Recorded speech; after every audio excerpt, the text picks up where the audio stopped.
કેન્સરના પેશન્ટ્સને કિમોથેરાપી ચાલે ત્યારે સૌથી ઇમ્પોર્ટન્ટ ક્વેશ્ચન, મેડમ શું ખાવું અને શું ના ખાવું?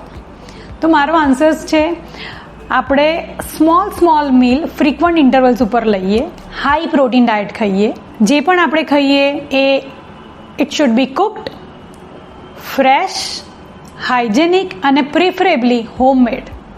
એક વસ્તુ ઇમ્પોર્ટન્ટ છે કે કિમોથેરાપી વખતે ઇમ્યુનિટી આપણી લો હોય તો આપણે રો અવોઇડ કરીએ, અનહાઇજેનિક અને સ્ટ્રીટ ફૂડ બિલકુલ અવોઇડ કરીએ, હાઇડ્રેશન મેન્ટેન રાખીએ. યોગ્ય ડાયટ જો તમે લો છો તો એનાથી તમારી સ્ટ્રેન્થ મેન્ટેન થાય છે, એનર્જી લેવલ મેન્ટેન થાય છે અને રિકવરી ફાસ્ટ થાય છે. સો ઈટ સ્માર્ટ, નોટ લેસ. હું ડૉક્ટર એકતા, કેન્સરની સફરમાં સહારો પણ અને સમાધાન પણ. Thank you.